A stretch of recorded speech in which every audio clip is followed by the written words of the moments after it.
Oke, jadi baik, kembali lagi bersama saya Martinus Marnino dengan nomor NIM 23040026. Nah, jadi di sini seperti biasa saya akan membahas terkait uh, filsafat Pancasila. Nah, tentunya pembahasan ini tidak terlepas dari arahan oleh dosen pengampu filsafat Pancasila, yakni Pak Andri. Nah, untuk itu tanpa berlama-lama kita mulai pembahasan terkait filsafat Pancasila. Jadi makna dari filsafat Pancasila itu saya pikir ada dua di situ. Yang pertama itu sebagai dasar ontologis negara Indonesia, yang mana filsafat Pancasila menjelaskan tentang hakikat manusia dan masyarakat Indonesia yang berakar dari nilai-nilai budaya bangsa sendiri. Nah, ini berarti Pancasila tidak datang dari luar, tetapi lahir dari jati diri bangsa yang menghargai kemanusiaan, ketuhanan, kebersamaan, dan keadilan. Nah, yang berikutnya itu Pancasila sebagai sistem nilai moral dan etika politik, yang mana filsafat Pancasila itu memberikan arahan dan pedoman bagi tindakan politik dan hukum di Indonesia. Nah, ia berfungsi sebagai tolak ukur dalam merumuskan kebijakan publik agar sesuai dengan keadilan sosial, persatuan, dan demokrasi yang beradab. Nah, dalam sidang BPUPKI saya melihat celah-celah terutama di dalam pemikiran Muhammad Yamin dalam sidang BPUPK. Yang pertama saya melihat terlalu menekankan pada sejarah masa lampau.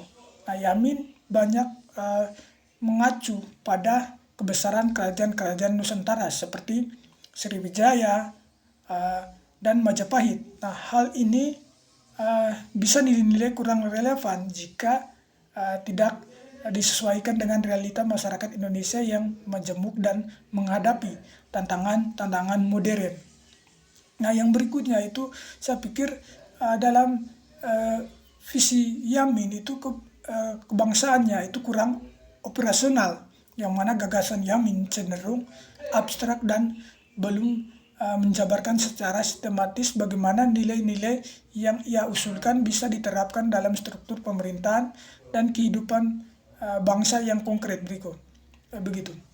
Saya pikir juga tentang pemikiran Prof. Supomo di sidang BPUPK, yang mana saya melihat ada dua celah di situ. Yang pertama itu gagasan negara integralistik cenderung menilai hak-hak individu, yang mana konsep negara yang menyatukan seluruh kepentingan rakyat dalam negara tanpa mengakui oposisi. Nah, ini bisa berbahaya karena menumbuhkan peluang otoritarianisme dan tidak memberikan ruang bagi kebebasan sipil. Nah, yang berikutnya itu kurangnya pemisahan kekuasaan yang tegas, yang mana Supomo cenderung tidak mendukung bagaimana kekuasaan legislatif, eksekutif, dan yudikatif yang bisa berisiko terhadap lahirnya penyalahgunaan kekuasaan di kemudian hari. Nah, saya juga melihat pemikiran Soekarno di dalam sidang BPUPKI itu saya pikir ada beberapa kritikan juga. Yang pertama itu gagasan gotong royong sebagai dasar negara yang masih terlalu normatif, yang mana meski memiliki semangat luhur, konsep ini belum memiliki perangkat praktis untuk diterapkan dalam struktur pemerintahan yang kompleks. Nah, yang kemudian saya lihat berikutnya itu penyederhanaan Pancasila menjadi Ekasila. Nah, ini dapat menimbulkan penafsiran tunggal. Penyederhanaan Pancasila menjadi satu asas bisa membuka ruang manipulasi, maka untuk itu kepentingan politik itu selalu dimainkan untuk demi sekelompok orang saja. Lalu dalam sidang BPUPK ada tokoh perempuan yang terlibat di dalam situ. Nah, salah satu tokoh perempuan itu Maria Ulfa Santoso, yang mana seorang tokoh penggerak perempuan dan Menteri Sosial pertama Indonesia. Nah, sumbangan pemikiran perempuan dalam uh, sidang BPUPK itu saya melihat ada dua di situ. Yang pertama, mendorong pengakuan atas hak-hak perempuan dalam negeri, yang mana Maria Ulfa itu memperjuangkan agar perempuan juga terlibat dalam kehidupan politik dan memiliki uh, hak setara sebagai warga negara. Nah, yang kemudian dia juga menegaskan memperjuangkan aspek keadilan sosial dan kesejahteraan. Nah, yang mana ia menekankan pentingnya negara memperhatikan kelompok rentan seperti anak-anak dan perempuan dalam perumusan dasar negara dan sistem pemerintahan. Nah, uh, dalam kita melihat tadi pembahasan filsafat Pancasila, itu saya pikir filsafat Pancasila itu uh, um, menjadi dasar yang kokoh, yang mana mengapa filsafat negara didasarkan pada Pancasila berdasarkan pemikiran uh, Notanegoro. Yang pertama itu Pancasila adalah dasar ontologi, epistemologi, dan aksiologi negara. Nah, menurut Notonegoro, Pancasila menggambarkan manusia Indonesia dalam keseluruhan dimensi keberadaannya, baik spiritual, sosial, dan politik. Maka ia layak menjadi dasar filosofis negara.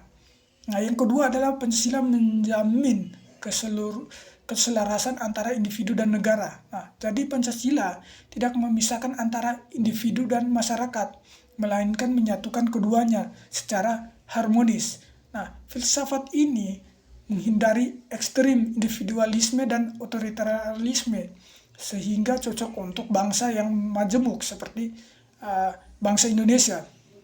Nah, lalu kita melihat kaitan antara warga negara dengan filsafat negara dalam mewujudkan cita-cita NKRI.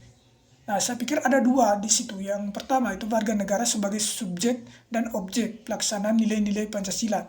Seperti warga negara punya tanggung jawab untuk mewujudkan nilai-nilai dalam pembukaan UUD 1945 seperti keadilan sosial dan kemerdekaan sejati melalui tindakan nyata dalam kehidupan sehari-hari. Nah, yang kemudian filsafat negara juga memberikan arah etis bagi warga negara. Dengan Pancasila sebagai dasar filsafat negara, warga negara tidak hanya hidup dalam kerangka hukum, tetapi juga dalam kerangka moral dan budaya yang luhur, sehingga terciptanya tantangan kehidupan berbangsa yang adil dan beradab. Nah, jadi mungkin itu saja yang dapat saya sampaikan. Mohon maaf kurang dan lebihnya. Saya ucapkan terima kasih untuk rekan-rekan sekalian yang sudah menonton.